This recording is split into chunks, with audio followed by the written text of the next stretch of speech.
आज मैं फिर आप लोगों के सामने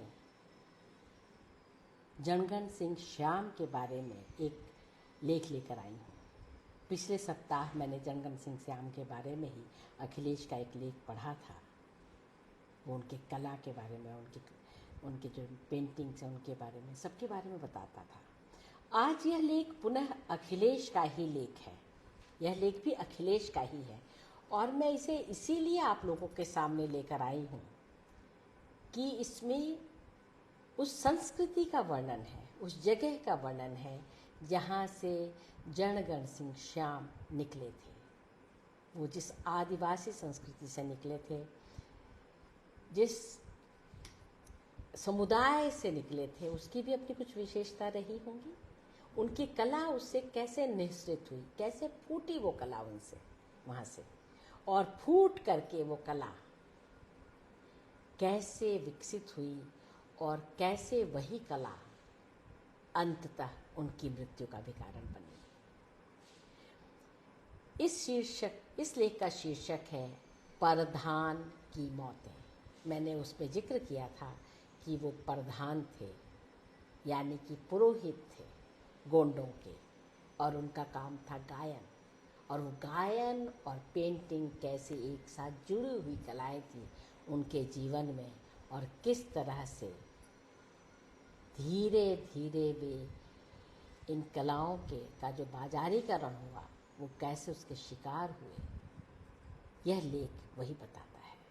परधान की मौतें, ये पुनः अखिलेश का लेख है। चलिए पढ़ते हैं। थोड़ा लंबा लेख है, लेकिन इसके एक एक वाक्य बहुत महत्वपूर्ण है। कुछ मैंने एडिट भी किया है ताकि बहुत ज़्यादा रिपीटिशन ना हो। परधान, ये प्रधान नहीं है, परधान। परधान की मौतें, एक मौत नहीं। शरीर का अंत होना सभी देखते हैं, लेकिन किस तरह से आत्मा मरती है, किस तरह से मन मरता है और अंततः वो शरीर को भी अपने साथ ले जाता है, इसको देखना बहुत ज़रूरी है। किसी की भी कई बार मृत्यु होती है, और अगर वह जनगण सिंह श्याम जैसा एक सेंसिटिव व्यक्ति हो तो उसके बारे में तो यह जानना और अपने आप को उसके बरक्स देखना, अपने समाज को, अपने आसपास के लोगों को देखना बेहद ज़रूरी है। और एक बार फिर जनगण के चित्रों को देखना शुरू हुआ। जापान से आई जनगण के फैक्स मृत्यु पर अविश्वास जब पिघलने लगा, तब चित्रों को देखने की प्रक्रिया में एक तेजी आई और जनगण के चित्रों ने अपने को नए ढंग से उद्घाटित करना शुरू कर दिया। इन चित्रों में जनगण की अनुपस्थिति अनुपस्थित थी। इन चित्रों में जनगण का होना अतिरेक में था, और इस अतिरेक में मेरा ध्यान उसकी मौत पर गया, जनगण की अपनी मौत पर। यह मृत्यु शारीरिक नहीं थी, यह जनगण की अपनी मृत्यु थी, एक चित्रकार की मृत्यु। मेरा ध्यान गया जनगण की कई मौतों पर जो इन 20 सालों में धीरे धीरे हुई।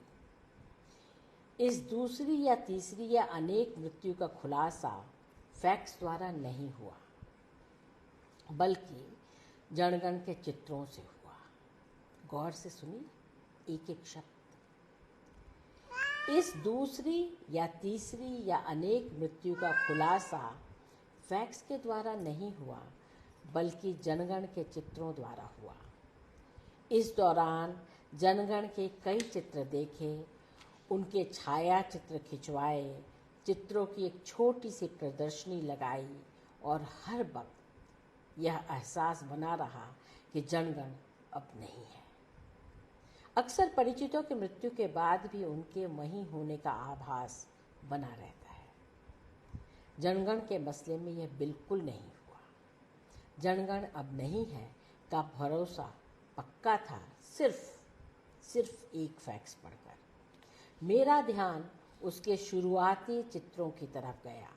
साथ ही कई नए चित्र भी देखे, कुछ अधूरे चित्र भी जिन्हें वह जापान से लौटकर पूरा करने के लिए छोड़ गया था। इन शुरुआती चित्रों में एक चित्रकार की ताकत स्पष्ट झलक रही थी। इन चित्रों की सादगी और सशक्त कथ्यता और जनगण का दृढ़ निश्चयी होना सब एक साथ था। अब चूंकि जनगण नहीं है, अतः उसके अंतिम चित्रों जैसी शब्दावली का उपयोग करते हुए उसमें अंत दिख रहा था। चित्रकर्म की निरंतरता का अंत साफ दिख रहा था। 20 वर्ष के युवक और 40 वर्ष के युवा जनगण के बाद के चित्रों में एक लंबी यात्रा की थकान साफ झलक रही थी। इन 20 वर्षों में जनगण ने जंगल की आदिमता से शहर के जंगलीपन तक का सफर किया है। गौर करें, जंगल की आदिमता से शहर के जंगलीपन तक का सफर। यहाँ आदिमता यानी आदिम होना और जंगलीपन के बीच कोई उच्चा वचन नहीं दिखाना चाहूँगा। यह भी नहीं कि पाठक इसे पवित्र अपवित्र जैसे मानकों में देखे। इस यात्रा में जनगण लगातार असहाय और अबूझ होता गया। वह शहरी जंगलीपन से अक्सर ठगा गया। अपने चित्रों के अप्रतिम सौंदर्य से दर्शक को भौंचक कर देने वाला जनगण शहरी लोगों द्वारा लुटने ठगने के नए नए उपायों के सम्मुख असहाय और स्वयं भौंचक चला आ रहा था। इन ना सुधरने वाले जंगलीपन से लड़ पाने की क्षमता न होने के कारण जनगण की उदासीनता उन कई मौतों से मिलाने ले चली, जिसके चक्रव्यूह में फंसा जनगण अंततः मारा गया। इन क्रमिक मृत्यु की पहेली बूझने हमें जनगण के गांव चलना होगा, जहां कभी वैरियर एल्विन रहते थे, जिनकी पत्नी जनगण के रिश्तेदार लगती है और जिनका लड़का जनगण की शव यात्रा में शामिल होने जबलपुर से आया था। पहली मृत्यु जनगण के आदिवासी भाव जगत से कटने की है। यह मृत्यु इतने धीरे हो रही थी कि खुद जनगण और हम सभी को इसका संज्ञान नहीं था। जनगण शहरी और आदिवासी होने की कश्मकश में यांत्रिकी जीवन से बिंधा जा रहा था। उन्मुक्त जीवन शैली अब नकली समय के अधीन होती जा रही थी। जनगण परधान था। परधान गोंडों की एक उपशाखा है। परधान गोंडों के छोटे भाई हैं। उन्हें गोंडों से मृतक दान लेने का अधिकार है। दान लेने वाले होने से परधान नेगी या दसौंधी भी कहलाते हैं। मूलतः परधान गायक पुरोहित जाति है। ये गोंडवानी, पंडवानी और रामायणी गाते हैं और गोंड परिवारों में उचित सम्मान और दान पाते हैं। गोंड प्रधान की उत्पत्ति की कथा शेख गुलाब इस तरह बताते हैं। यह कथाएं 2-3 बारी आएंगी और दोनों तीनों बारी हमें बहुत कुछ पता चलेगा। कथाओं में एक दोहराव है, लेकिन इन्हें जानना बहुत जरूरी है। तो चलिए सुनते हैं प्रधान की कथा। गोंड 7 भाई थे। उन्होंने खेत में सन बोया। कुछ दिनों के बाद सन उग आया था। एक दिन क्या देखते हैं कि एक खूबसूरत जवान सफेद घोड़े पर सवार उनके खेत के बीच में घोड़ा दौड़ाता चला आ रहा है। घोड़े की टापों में उगा हुआ सन कुचला जा रहा है। वे सब अपनी अपनी पैथारी लेकर उस घुड़सवार को मारने के लिए दौड़े। हे, हमारा सन खराब करते हो। उनमें से छोटे भाई को डर के मारे हाजत हो गई। वह नाले में चला गया। 6 भाइयों ने घुड़सवार का पीछा किया। खेत बहुत बड़ा था। उसकी मेड़ में एक साजा का वृक्ष था। वह घुड़सवार गोंडों को अपना पीछा करते देख साजा के वृक्ष तले गया और घोड़े समेत उसमें समा गया। गोंडों ने उसे विलीन होते देख लिया। वे समझ गए कि यह मामूली घुड़सवार नहीं है जैसा कि हमने इसे समझा था। यह तो हमारा बड़ा देव है जो सफेद घोड़े पर सवार होकर हमारे खेत में निकला, हमें साक्षात दर्शन दिए और हम अभागे उन्हें पहचान नहीं पाए, उल्टा उन्हें मारने के लिए दौड़े।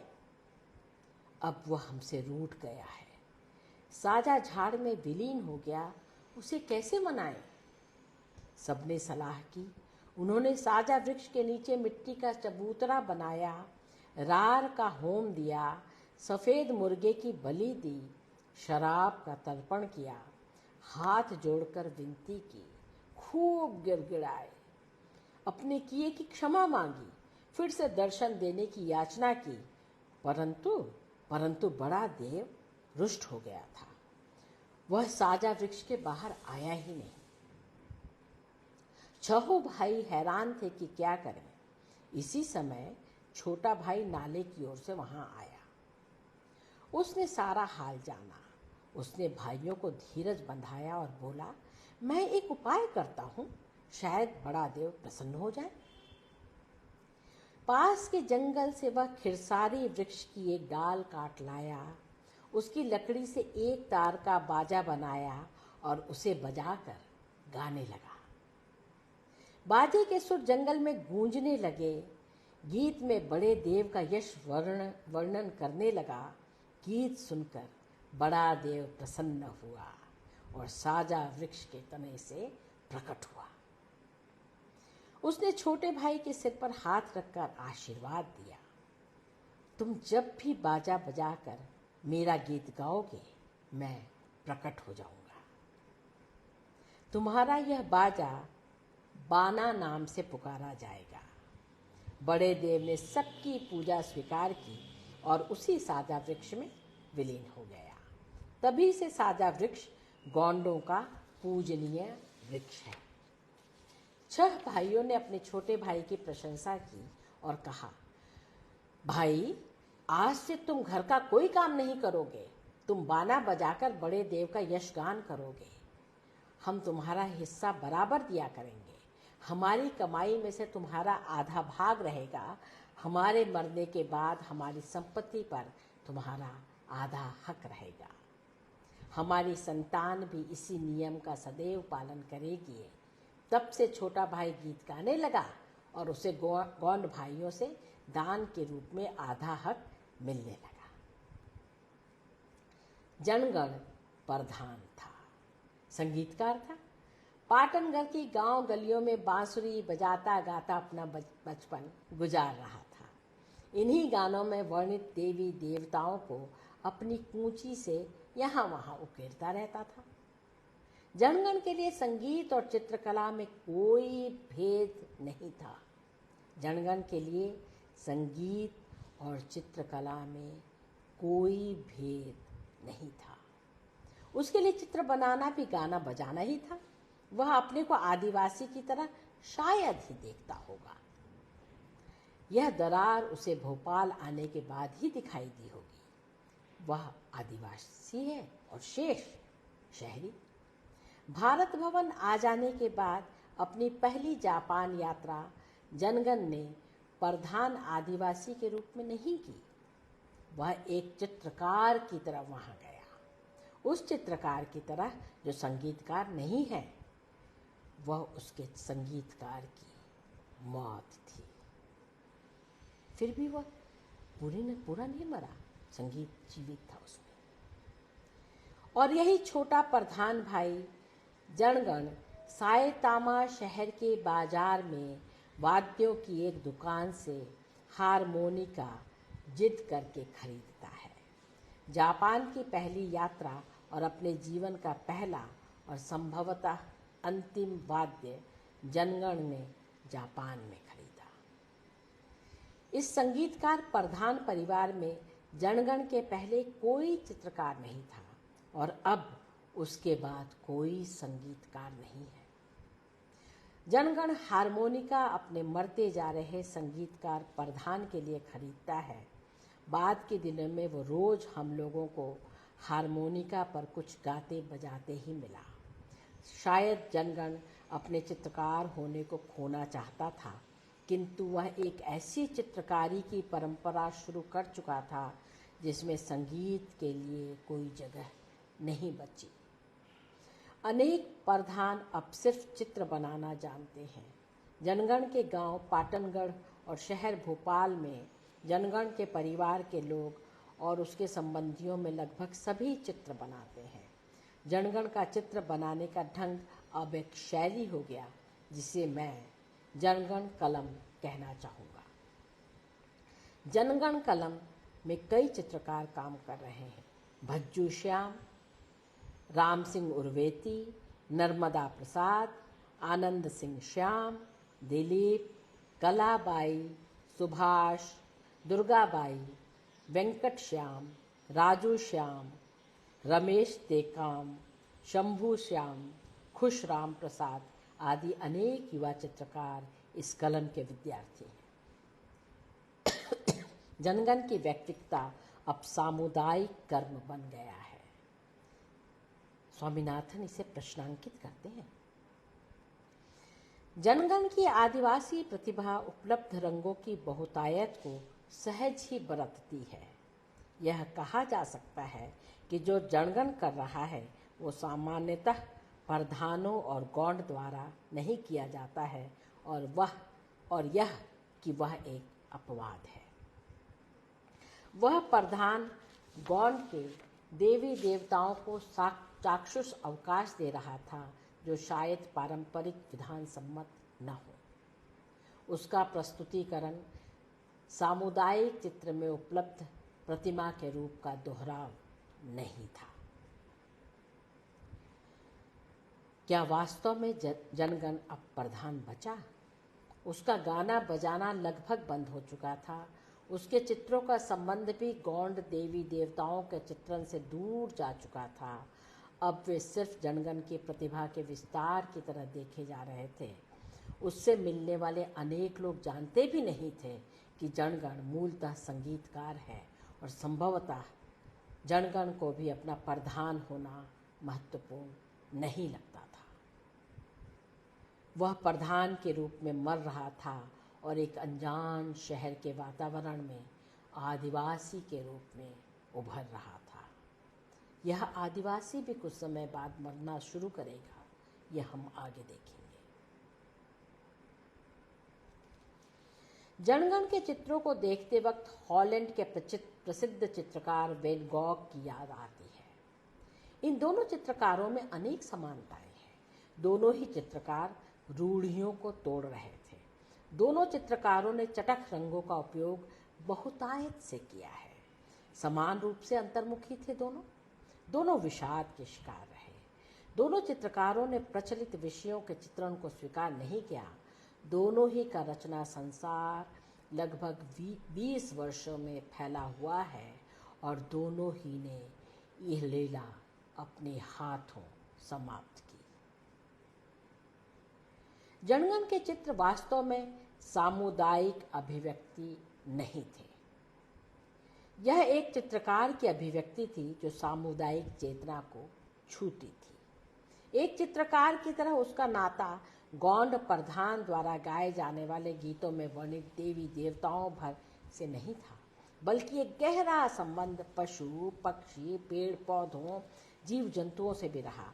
जनगण एक ओर बूढ़ा देव, मसवासी देव, बाबा देव, फुलवारी देवी, खैर गधिया देवी, हनुमान, मेड़ोकी माई, मेहरालीन देवी का प्रतिमा स्वरूप चित्रण कर रहा था, जिसमें किसी तथाकथित लोकप्रिय शैली में किए गए साधारण व्यक्ति चित्र नहीं है।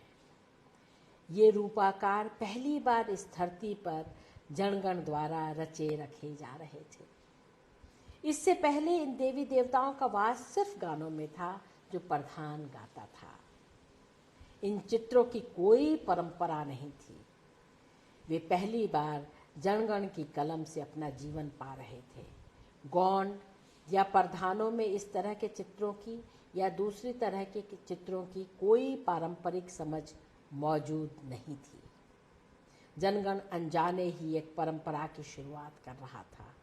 दूसरी तरफ चचान पक्षी, क्षणपंखी सर्प, चिरपुटी पौधा, कथैली वृक्ष, बैल, भीम और लोमड़ी, घुघुआ, हिरण आदि अनेकों रूपाकार जनगण के निजी कल्पना संसार में पैदा होने वाले विषय थे, जिनके सहारे वह अपना संबंध वास्तविक दुनिया से बनाए रखता था। मंडला के घने जंगलों में बढ़ता बालक इन सब वानस्पतिक संसार और जीव जगत से अपना संबंध रंगों द्वारा उजागर करता रहा। जनगण के शुरुआती चित्रों के विषय वस्तु गौंड देवी देवता ही हैं। अधिकांशतः इन चित्रों में गौंड समुदाय में रहने वाले एक युवक का आकर्षण व्यक्त है, जो अपने समुदाय में गाए जाने वाले गीतों में छुपे देवी देवताओं के वर्णन से आकर्षित है। इन देवी देवताओं की रहस्यमयी शक्ति उसे उकसाती है। वह उनके अदृश्य रहकर शक्तिशाली होने पर आश्चर्य से भरा रहता है और इसी आश्चर्य से भरे रचनात्मक क्षणों में वह उन्हें पुकारता है, धीरे धीरे उन्हें कागज पर उतारता है, उनसे एक भौतिक संबंध बनाता है, उन्हें उत्सुकता से भरे शब्दों के संसार से निकालकर रंगों की रहस्यमयता में डुबो देता है। मस्वासी देव अपने जिज्ञासु अंधेरे से निकलकर सूरज के इंद्रधनुष में प्रकट हो जाते हैं। इन मस्वासी देव के गीतों को मछुआरे गाते हैं। मान्यता है कि मस्वासी देव मछुआरों के जाल मछलियों से भर देते हैं। यहाँ जनगण मस्वासी देव को न सिर्फ गीतों से मुक्त करते हैं, बल्कि उन्हें एक नया अर्थ भी प्रदान करते हैं। जनगण के मस्वासी देव कंधे पर धनुष लिए हुए हैं और उसी हाथ में चिड़िया पकड़े हैं। दूसरे हाथ में 2 फलक वाला एक बाण है। मछली पकड़ने के परंपरागत जाल से मुक्त मस्वासी देव का यह रूप पहली बार ही जाहिर होता है। जनगण मस्वासी देव से सिर्फ मछलियों से जाल भरने का काम न लेकर उन्हें शिकारी के रूप में भी चित्रित करता है। दूसरा छोटा सा उदाहरण रातमाई का है। रातमाई मूर्खुड़ी जनगण के शब्दों में अन्न की देवी हैं और चूल्हे में रहती हैं। घर में आने वाले और रहने वालों के खाने का प्रबंध करना रातमाई का काम है। रातमाई मूर्खड़ी रात को सोते हुए गौंडों की रक्षा भी करती हैं। जनगण के चित्रों में रातमाई मूर्खड़ी घर में अन्न की कमी न हो, इसका ध्यान अपनी दोगुनी खुली चौकन्नी आंखों से रखती हैं। जनगण चित्रित करता है कि रातमाई मूर्खड़ी की बड़ी बड़ी आंखें और वे चूल्हे में नहीं बैठी हैं। वे छोटा सा सिंहासन है, तख्त है या कुर्सी है। पूरा रूप चौकन्ना और चाक चौबंद है। साथ ही रातमाई मूर्खड़ी जो बैठी है वही मूर्खड़ी रातमाई मूर्खड़ी की योनि में खुद रातमाई गहरी नींद सो रही है। रातमाई मूर्खड़ी की योनि में खुद रातमाई गहरी नींद सो रही हैं। यह चौकन्नापन और यह बेरुखी एक साथ चित्र में है। जनगण उनकी नींद का भी ख्याल रखता है। वे रातमाई हैं और रात को न सोएं, ऐसा कैसे हो सकता है? बाद के चित्रों में इन देवी देवताओं का स्थान पेड़ पौधों और पशु पक्षियों ने ले लिया है। उदाहरण के लिए चिरपुटी का पौधा। इस चित्र में चिरपुटी का पौधा पूरा नहीं है। पौधे की एक शाखा है जिसकी उपशाखा पर एक सांप लिपटा है और साथ वाली शाखा पर बया का घोंसला है। बया है और एक चिड़िया ऊपर वाली शाख पर बैठी है और यह लिपटा हुआ सांप शाख के अंत पर बैठी चिड़िया की तरफ बढ़ रहा है। और फूल कलियों की तरह हैं, पत्ते फूलों की तरह खिले हैं और खुद पौधा फूल की तरह खिला है। चित्र में खुश मिजाजी है। जनगण की प्रतिभा का विस्फोट आरंभ में उसकी प्रतिमाओं में था। बाद में भोपाल बस जाने पर इस विस्फोट की किरचों से अन्य जाति के कलाकार भी घायल हुए। जनगण के संपर्क में आए अन्य कलाकार, उन्होंने जनगण की तरह चित्र बनाने का प्रयास किया, किंतु वे सफल नहीं हो सके। इसका कारण भी जनगण ही था। जनगण अपनी विशिष्टता से परिचित था और उसकी इस तरह चित्र बनाने वालों से वह झगड़ा करता था, उन्हें बाध्य करता था कि वे अपनी तरह के चित्र बनाएं। दूसरी तरफ वे अपने सामने एक सफल चित्रकार देखते थे जो उन्हीं की तरह जंगलों से आया हुआ है, उन्हीं की तरह आदिवासी है और उन्हीं की तरह अपने को रंगरेखाओं में बरतता है। फिर वे क्यों नहीं इतनी प्रसिद्धि और इतने धन के हकदार हैं जो जनगण के आरंभिक वर्षों में ही मिल चुका है। जनगण इस तरह से लापरवाह अपने को शहर में मिलने वाले चित्रकला के नए माध्यमों के बीच ढूंढ रहा था। उसके आरंभिक चित्र देवी देवताओं के ही होते थे, मानो जनगण उस विधा में प्राण प्रतिष्ठा कर रहा हो। कोई भी नई चीज करता, शुरुआत में देवी देवता, वो उन्हें आह्वान करता, लेकिन अब देवी देवता गायब हो रहे थे। चलिए हम एक बारी फिर से कथा को सुनते हैं, वही गोंड वाली और प्रधान वाली कथा, लेकिन ये उसका दूसरा रूप है। गोंड होते हुए भी छोटा भाई प्रधान कैसे कहलाया, इसकी भी एक कथा है। 12 गढ़ में गोंद दंपत्ति निवास करते थे। उनके 6 लड़के थे जो कृषक थे। उनका खेत चौकर डोंगरी की तलहटी में था। खेत में धान की फसल उगी थी। धान पकने पर था। गोंड ने जंगली जानवर से रक्षा के लिए खेत में जहां तहां कौवे बनाए और स्वयं भी अपनी पत्नी के साथ खेत के बीच मचान बनाकर रखवाली करने लगा। गोंडनी गर्भवती थी। दिन पूरे होने को आ गए थे, परंतु वह अपने पति के साथ खेत में जाती थी। धान पक गए तो वह पति और लड़कों के साथ धान काटने लगी। धान काटते काटते एक दिन उसके पेट में दर्द हुआ और उसने धान के खेत के पार यानी मेड़ में शिशु को जन्म दिया। यह उसका 7वां पुत्र था। उसने उसे खेत की पार में सुला दिया और पुनः अपने काम में जुट गई। वह रोज धान काटने खेत में जाती, शिशु को खेत की पार में सुला देती और धान काटने लगती। इस प्रकार उसने पूरा खेत काट डाला। अब वे सब अपने घर में सुख से रहने लगे। छोटा भाई भी बड़े भाइयों के साथ बढ़ने लगा और उनके साथ खेलने लगा, परंतु जब वह वयस्क हुआ तो 6 भाइयों ने उसे अपने में मिलाना स्वीकार नहीं किया। उन्होंने माँ बाप से कहा, हम 6 भाई घर में पैदा हुए, इसलिए 6 एक हैं। इस घर पर हमारा अधिकार है। यह 7वां भाई घर के बाहर खेत की मेड़ पर धान में पैदा हुआ है, इसलिए यह हमसे अलग है। यह धान के खेत की पार में पैदा हुआ है, इसलिए यह गोंड नहीं प्रधान कहलाएगा। तभी से गोंड का 7वां भाई प्रधान के नाम से पुकारा जाने लगा।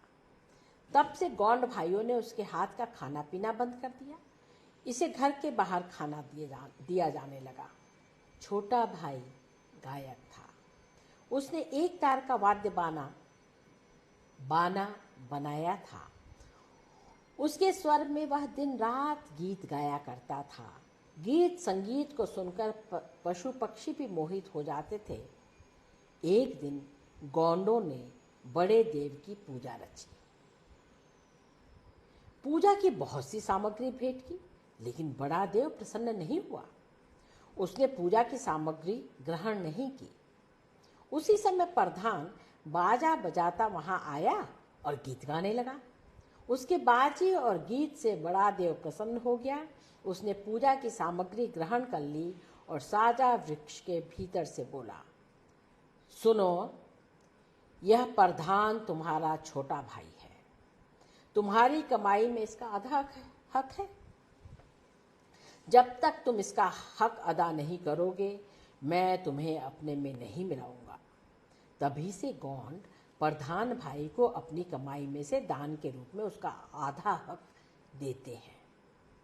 प्रधान को दिए जाने वाले दानों में प्रमुख सुख दान, सन्ने दान, विवाह दान, भोपा दान, बूढ़ा दान, मोर दान आदि है। अगला सेंटेंस बहुत महत्वपूर्ण है, बहुत ही ज़्यादा जरूरी है और इसे बार बार सुना जाना चाहिए। और इस छोटे भाई जनगण सिंह श्याम जो प्रधान था, और इस छोटे भाई ने हक लेना बंद कर दिया। वह खुद कमाता था। जनगण एक सफल चित्रकार था। उसकी व्यस्तता बढ़ती जा रही थी। वह ज़्यादातर दिल्ली, बम्बई, बेंगलोर में अपने चित्रों के लिए जाता रहता। भारत भवन की नौकरी से अक्सर लंबी छुट्टियों पर रहने लगा। पेरिस में दुनिया के 100 जादूगर नामक प्रदर्शनी में हिंदुस्तान से विशेष रूप से आमंत्रित था। वहाँ रहकर उसने अपनी कला को अंतर्राष्ट्रीय मुकाम पर पाया। प्रधान अपना पारंपरिक काम छोड़ एक नई परंपरा की शुरुआत कर रहा था। जनगण के बड़े भाइयों के परिवार और उनके घर भर की देखभाल और भांजे भतीजों की जिम्मेदारी कब उस पर आ गई यह पता ही न चला। जो आधे हक का हिस्सेदार था उसी पर जिम्मेदारी आ गई। इन सब के लिए बहुत सा समय और बहुत से पैसे की जरूरत थी और जनगण इस कमी को पूरा करने के लिए इसमें घुसता चला गया। अंतर्राष्ट्रीय स्तर पर उसके चित्रों की स्वीकृति, पारिवारिक जिम्मेदारियों का एहसास और अपने चित्रों की बढ़ती मांग के चलते जनगण लगातार चित्र बना रहा था। और इस तरह अधिक मात्रा में चित्र बनाने के लिए उसने अपने गांव के लोगों को सहायक के तौर पर काम करना सिखलाया, जो शुरू में सिर्फ रंग तैयार करने, कैनवास तैयार करने तक सीमित था। धीरे धीरे पार्श्वभूमि में एक रंग लगा देना और फिर आकृतियों में रंग भरना, और फिर जनगण ने पाया कि अब वह सिर्फ अंतिम रूप धरने आता है। जनगण के चित्र अब ज्यादातर उसके सहयोगी बनाने लगे। वे ही तय करने लगे रंग योजना, रूप, विधान। इस तरह जनगण कलम का विस्तार और फैलाव गौंड प्रधानों में जनगण की देखरेख और उसकी उदासीन स्वीकृति में होने लगा। जनगण खुद क्या कर रहा था? वह अक्सर शहरों के धनिकों के घर की बड़ी बड़ी दीवारों को रंगने के लिए लंबे समय तक गायब रहता। वह नव धनाढ्यों द्वारा बहलाया, फुसलाया और शोषित हुआ जा रहा था, जो अत्यंत कम पैसों पर उससे बड़े बड़े चित्रों की मांग कर रहे थे। घर में प्रधान गौंडों की लगातार बढ़ रही संख्या के खाने पीने और रहने की व्यवस्था करने के लिए जनगण को और पैसे चाहिए थे। जनगण की मौत आदिवासी की तरह हो चुकी थी। वह एक चित्रकार नहीं बल्कि साधारण मजदूर की तरह उन लोगों द्वारा आमंत्रित किया जा रहा था जो अपने घर में उसे गड्ढा खोदने के लिए नहीं, किंतु गड्ढे रूपी दीवार को जनगण कलम के जादू से छिपाना चाहते थे। जनगण एक साधारण शहरी की तरह अपनी हताशा और निराशा के अवसाद में डूबता जा रहा था। सरकारी बाबुओं की तरह अब वो 4-4 घंटे पूजा पाठ में लगाने लगा। आदिवासी जीवन शैली के विपरीत जहाँ इस तरह रोजाना कोई पूजा पाठ नहीं होता, जनगण उन शहरी देवी देवताओं की पूजा करने लगा जिनका आदिवासी मिथकों से कोई संबंध न था। यह महत्वपूर्ण परिवर्तन जनगण के जीवन में हुआ जिसका एहसास स्वयं जनगण को नहीं था। जनगण की आदिवासी चेतना की मौत हो चुकी थी। जनगण का अधिकांश समय यात्राओं, पूजा पाठ और कमर दर्द के इलाज में लगने लगा। जनगण अपने चित्रों में उस चित्रकार से दूर जा रहा था जिसने 20 वर्ष की उम्र में या शायद उससे भी पहले अपने घर की दीवार पर पीले हनुमान बनाए थे, जिसने रूपंकर संग्रह अभियान के सदस्यों का ध्यान खींचा था। उसी दौरान बनाए गए एक दूसरे हनुमान का जिक्र मैं यहाँ करना चाहूँगा। यह हनुमान चित्र शुरू में एक सामान्य चित्र लग सकता है, बल्कि लगता ही है, किंतु जब आप देखना शुरू करते हैं तो पाते हैं यह साधारण चित्र नहीं है। इसमें बने हनुमान के आकार में ही उड़ान का भाव है, हालांकि आकृति खड़े हुए हनुमान की है। पीछे आकाश के न होने पर भी अनंत तक आकाश दिखाई देता है। हाथ में पर्वत है और गदा है और भंगिमा उड़ती हुई नहीं है, किंतु भाव खड़े रहने का भी नहीं है। गमले में लगे पौधे से निकली शाखाएं वास्तव में वृक्ष की टहनियां हैं। चित्र नितांत अनगढ़ है। दाहिनी तरफ यदि गदा और वृक्ष की पत्तियां कागज की दत्त से बाहर चले गए हैं तो बाईं तरफ पर्वत ने कागज के आकार की तरह कागज का आकार ग्रहण कर लिया है। चित्र अकुशल हाथों का बना सा लगता है, मगर अभिव्यक्ति महान संगीतकार मोत्सार्ट सी है। मुकुट, गले में हार और लंगोट पर करधनी है। अलंकरण साधारण है और बिंदियों से बुना गया है। रंगों के चुनाव में स्पष्टता है। सिर्फ 2-3 रंगों में चित्रित यह चित्र अनेक रंगाभास लिए है, साथ ही मितव्ययता भी है। चित्र में रंग विरोधी रंग है, यह स्पष्ट लक्ष्य किया जा रहा है। रंग, रूप और रेखाएं सहजता से भरी हैं। चित्र में खुलापन और आमंत्रण है, उसमें दावा नहीं है। जनगण के इन चित्रों में जिस अस्वाभाविक रूप की सहजता को हम लक्ष्य कर पा रहे हैं, वह उसके अपने वातावरण का प्रभाव ही है, जिसका एक बड़ा हिस्सा उन गीतों में वर्णित देवी देवताओं का है जिन्हें प्रधान गाता है। जनगण का यह सांगीतिक जुड़ाव बाद के चित्रों में लगभग नदारद हो चुका है। साथ ही चित्रों की प्रतीकात्मकता भी धुंधला गई है। जनगण के चित्रों में दूरस्थ देवी देवताओं की जगह पास पड़ोस के वृक्ष और चिड़ियाओं ने ले ली है। जनगण की रंग योजना सुनियोजित नहीं दिखती है।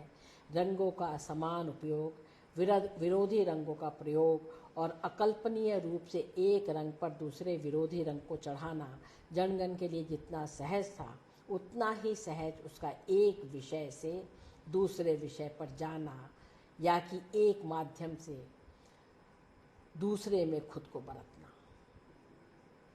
जनगण के लिए उसका प्रधान संसार अत्यंत निजी होकर गहरे रूप से आत्मीय था। अब यह सब खत्म हो चुका था। आकस्मिकता है, अनगढ़ता है, अचंभा है, किंतु आकस्मिकता की जगह सोची समझी चित्र नीति ने ले ली है। अनगढ़ता अब नदारद है। अचंभे की जगह दर्शक अब साफ सफाई और अचूक चित्रण पर लट्टू हो जाता। जनगण शहरी उदासीनता और अज्ञानी मनस से रूबरू होता। इस बदलाव के साथ अपनी किसी भी तरह का रिश्ता नहीं बना सका था। 20 चित्रकारों के बीच अपने को असहज महसूस करने लगता। इसके पहले अक्सर जनगण सुबह सवेरे भारत भवन आ जाता और कार्यशाला में बैठकर बांसुरी बजाया करता। जब अज्ञात कुलशील आना शुरू होते, तब तक वह लगभग 2-3 घंटे बांसुरी बजा चुका होता था। यह बांसुरी बजाना उसके लिए गर्भनाल द्वारा मां से जुड़े रहना था। और अब ये नहीं था। अनेकों अनजान विदेशियों से मिलते वक्त उसका निश्चय दृढ़ होता चला जा रहा था कि उनके तो अपने ही देवी देवता हैं, जिन्हें मैं नहीं जानता, जिनसे मेरा कोई परिचय नहीं है, जिनको मैं किसी भी नाम से संबोधित नहीं कर सकता हूँ। तब यह कैसा परिचय है जिससे मैं इस व्यक्ति को तो जान रहा हूँ, किंतु इनके देवी देवताओं को नहीं। अजनबियों से उसने अपने देवी देवताओं को छिपाना शुरू कर दिया।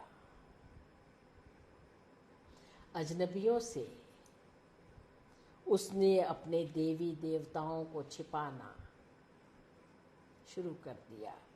बांसुरी की ध्वनियों में, वह उन्हें शब्दों के संसार में नहीं ले गया जहाँ से प्रधान निकाल कर लाया था। देवी देवताओं को बेघर करने का दुख उसमें भरता जा रहा था। बेघर किए देवी देवताओं की जगह पेड़ पौधे पशु पक्षी ले रहे थे। वह जादुई लोक धीरे धीरे खत्म हो रहा था, जहाँ हर देवता उसे हर बार नए रूप में मिलता था। जनगण के रचना संसार से रात माई मुरखुड़ी जा चुकी थी, जिनके सहारे वह निश्चिंत हो रात काटता था। अब बसवासी देव भी नहीं थे जो उसका जाल मछलियों से भरा करते थे। बचे हुए संसार में प्रमुख रूप से सांप, नेवले, बाज, मछली, मकड़ी और पंछी थे। ये सब जीव जनगण के कल्पना लोक में घात लगाए रेंगते रहते, मरने या मारने को। जनगण के चित्रों के विषय इतने धीरे और लंबे अंतराल में बदले कि जनगण को खुद भी याद नहीं कि वे अब क्या हैं। जनगण उन चित्र विषय को छोड़ चुका था जिनके कारण वो इस मुकाम पर पहुंचा था। शहरी जीवन शैली में वो रचना बसना चाहता था जो उसके लिए संभव न था। आदिवासी जीवन से अपने स्कूटर पर वो बहुत दूर आ चुका था। इन्हीं दिनों जनगण उस गहरे अवसाद में डूबता गया जिसने उसकी जान ली और एक दिन घर आकर बोला, मैं किसी डॉक्टर को दिखाना चाहता हूँ। हमारे लिए यह एक झटका था। जो आदिवासी अपने जीवन में किसी डॉक्टर के पास नहीं जाते हैं, जो खुद को अपनी पारंपरिक इलाज पद्धतियों से स्वस्थ रखते चले आ रहे हैं, उसका एक सदस्य जनगण अब डॉक्टर से इलाज कराना चाहता है। क्या वो इस इलाज पद्धति पर भरोसा रखता है? वो ठीक हो जाएगा? यह एक बड़ा परिवर्तन था।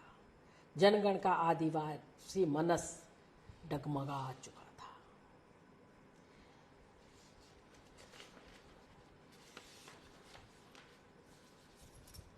जनगण का चित्रकार जनगण की जापान में हुई आकस्मिक मृत्यु के बहुत पहले ही परकाया प्रवेश कर चुका था। स्थायी पीठ के दर्द से परेशान, खिन्नता से भरा जनगण घंटों पूजा में बिताने लगा था। शहरी देवता उसकी मदद नहीं करते दिख रहे थे। उसकी परेशानियां बढ़ती जा रही थी। मानसिक, सामाजिक, व्यवहारिक रूप से परेशान जनगण अब दैनिक कार्यकलापों से दूर जा रहा था। और ऐसे में जनगण अब शाकाहारी भोजन करने लगा। खान पान पर प्रतिबंध खुद ने लागू किया। और अब एक कहानी है, सुनिए उनकी कहानी, गोंडों की कहानी, आदिवासियों की कहानी। जिस बात से महादेव स्वयं घबरा गए थे कि यह गोंड सब कुछ खाता जाता है और खाकर आलस्य में लेटा हुआ था, तब भगवान वहां से गुजरे और पूछा, अरे तुम लोग इतने सुस्त क्यों? प्रजा ने बताया कि हम लोगों में कोई तेज नहीं है, कोई आग ही नहीं है। इस पर भगवान ने स्वयं उन्हें महुए की शराब निकालना सिखलाया। तब से संसार में मस्ती और नृत्य और हंसी खुशी आई। जनगण ने दोनों ही, खाना और पीना दोनों ही बंद कर दिया था। प्रधान के जीवन की मस्ती, नृत्य, हंसी खुशी बाहर निकल गई थी। वह एक नकली शहरी जीवन जीने की कोशिश कर रहा था, जिसमें उन शहरी देवताओं की लंबी पूजा पाठ भी शामिल था जिन्हें वह नहीं जानता था। भक्तों सा तिलक लगाए, अवसाद से भरे, पीठ दर्द से परेशान, सीने में जलन लिए जनगण शनपंखी सर्प की जगह सांप और नेवला चित्रित करता है। उड़ता हुआ चमत्कारी सांप जो पहले जीवन के विस्मय से भरा हुआ अपनी अविश्वसनीय विश्वसनीयता को प्रकट करता था, अब नेवले से लिपटा हुआ नेवले के मुख में अपना मुख दिए मृत्यु की प्रतीक्षा में है। क्या जनगण अपनी ही विवशता का चित्रण कर रहा था? जनगण के इस चित्र में सज्जा परकता का दोहराव है। हनुमान के हार की बिंदियां नेवले की चमड़ी को बतला रही हैं। एक ही रंग के अनेकाभास है। अत्यधिक अलंकरण पूरे चित्र में जड़ता का आभास पैदा कर रहा है, मानो सारा चित्र जमा हुआ या परिरक्षित हो मुरब्बे की तरह। अभिव्यक्ति की पवित्रता कागज की पवित्रता बचाए रखने के लिए टकरा दी गई है। आकारों की सुस्पष्टता गति भंग कर रही है। रंगों ने असंदिग्धता की चादर ओढ़ी हुई है। सब कुछ व्यक्त है, स्पष्ट है, सुरक्षित है, सुंदर है, संशयहीन है, साफ साफ है और उपलब्ध है। किंतु यह जनगण पूरी तरह शहरी नहीं हो पाया था। आदिवासी होना भूल चुका था। प्रधान के लक्षण नहीं बचे थे। अकेला, खिन्न, उदास मन लिए वह अपने गांव के लोगों के बीच शून्य में तकता रहता या फिर शहरी देवताओं के पूजा पाठ में लग जाता। गाना बजाना, नृत्य संगीत अब सब पिछली बातें हो चुकी थी।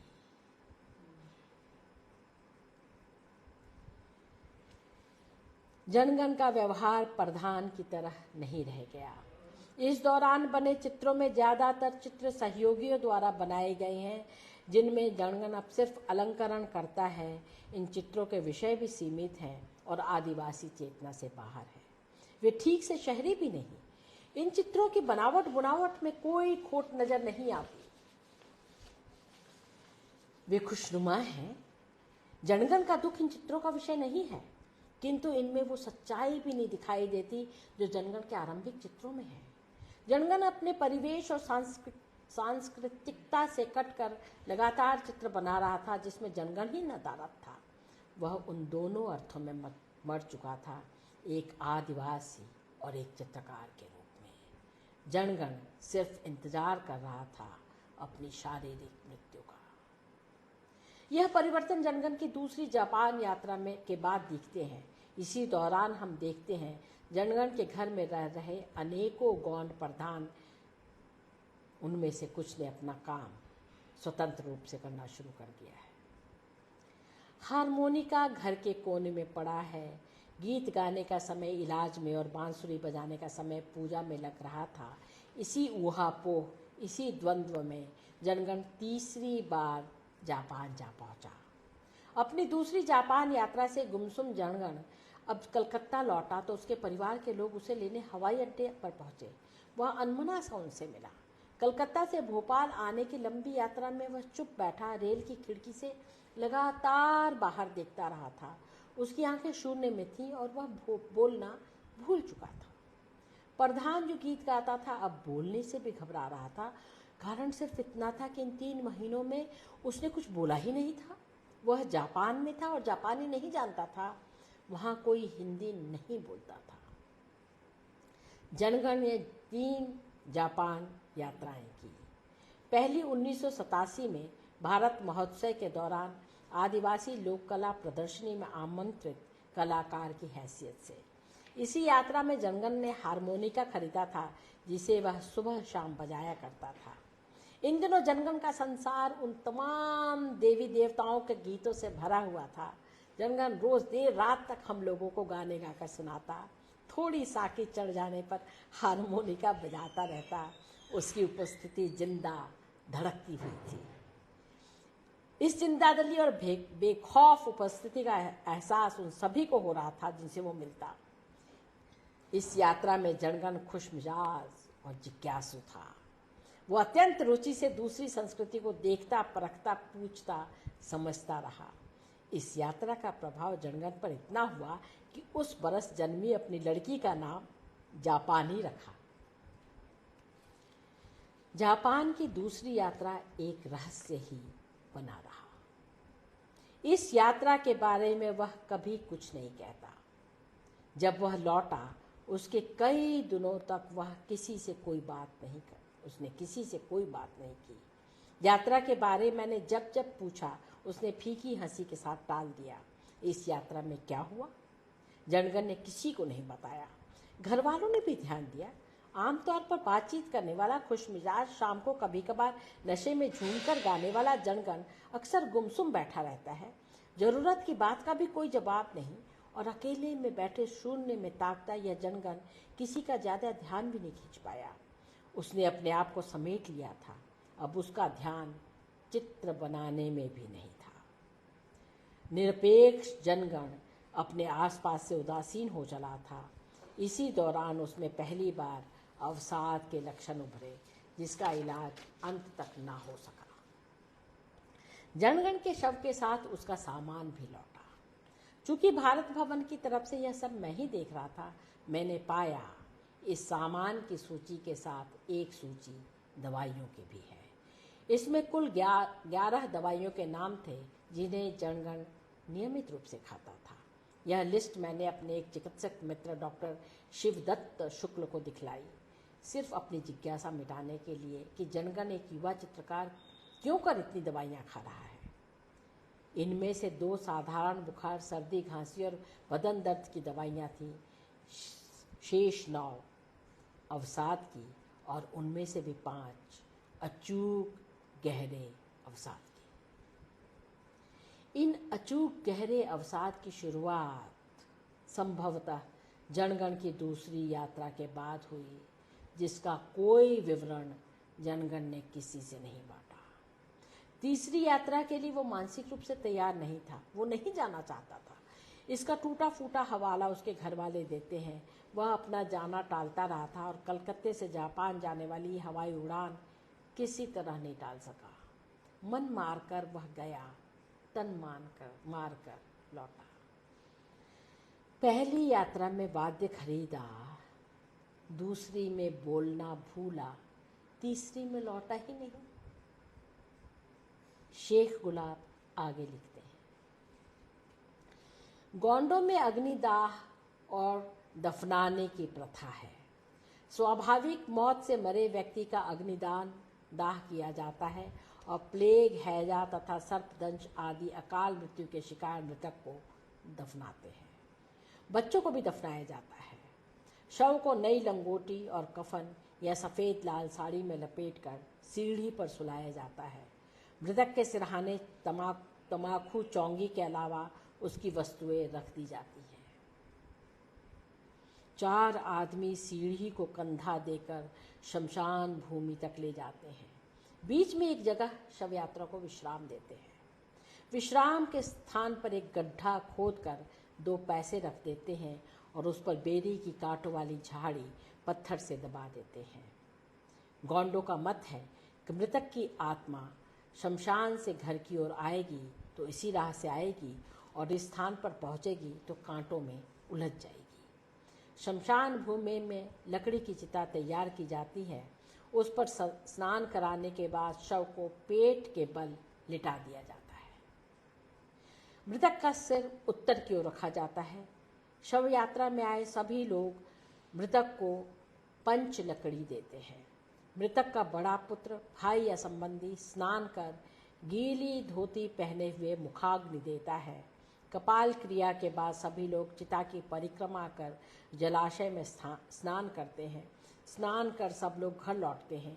आगे आगे जिसने मुखाग्नि दी है हाथ में गीली धोती रखकर चलता है। रास्ते में एक कंकड़ उठाता है, उस पर थूकता है और सिर के ऊपर फेरा लगाकर पीछे वाले व्यक्ति को देता है। प्रत्येक व्यक्ति यही क्रिया कर कंकड़ को सबसे पीछे पहुंचाता है।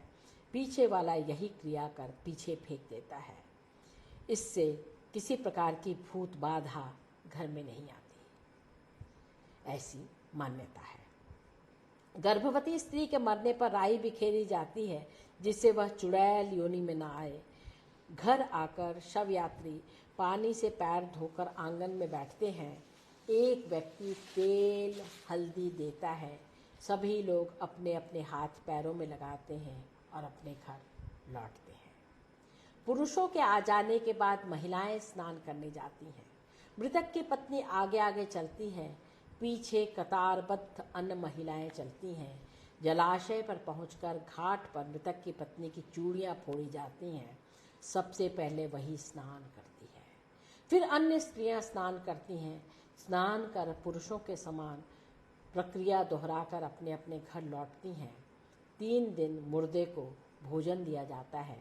घर का सियाना रात में दोनों में दाल चावल दूध दही रखकर घर से कुछ दूर शमशान की दिशा में जाकर किसी पेड़ के तले मृतक का नाम लेकर जमीन पर रखाता है। मृतक घर में 3 दिन बाहर से भोजन व्यवस्था होती है। अग्नि देने वाला व्यक्ति 3 दिन अछूत माना जाता है। तीसरे दिन खारी उठाने के बाद वह व्यक्ति शुद्ध हो जाता है। बीनी हुई हड्डियों को पोटली में किसी पेड़ पर लटका देते हैं।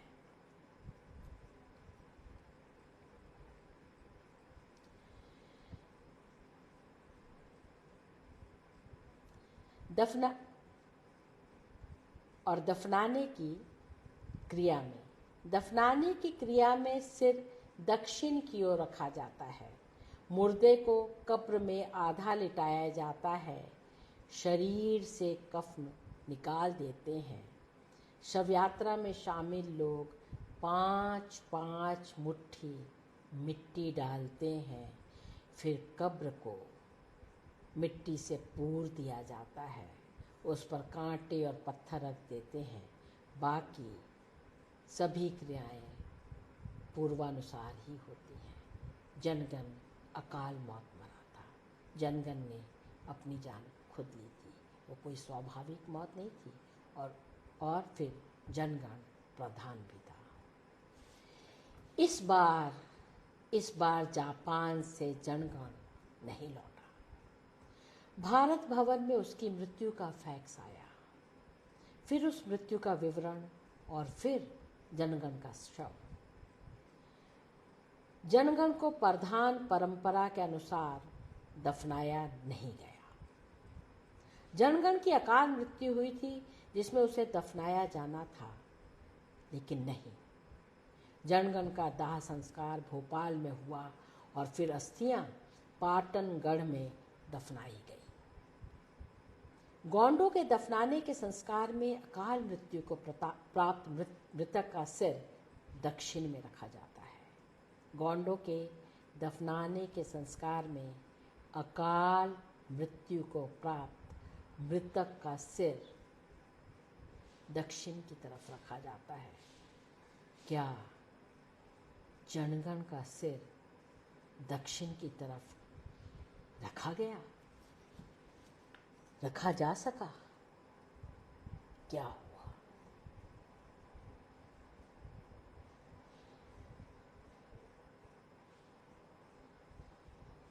हम सब जनगण की आत्मा की शांति के लिए सर झुकाते हैं और यह भी सोचने के लिए बाध्य हूँ, कम से कम मैं तो हूँ, आप भी सोचें कि कैसे जीवन की आपाधापी हमारी चाहते, हमारे लोगों की चाहते किसी इतने संभावनाशील सृजनात्मक व्यक्ति को शव में बदल देती है। जनगण की कई मौतें हुई, यह हमने देखा। मृत्यु धीरे धीरे ही होती है। हम सब तो शरीर का जाना ही देखते हैं, क्योंकि शरीर में ही संभावना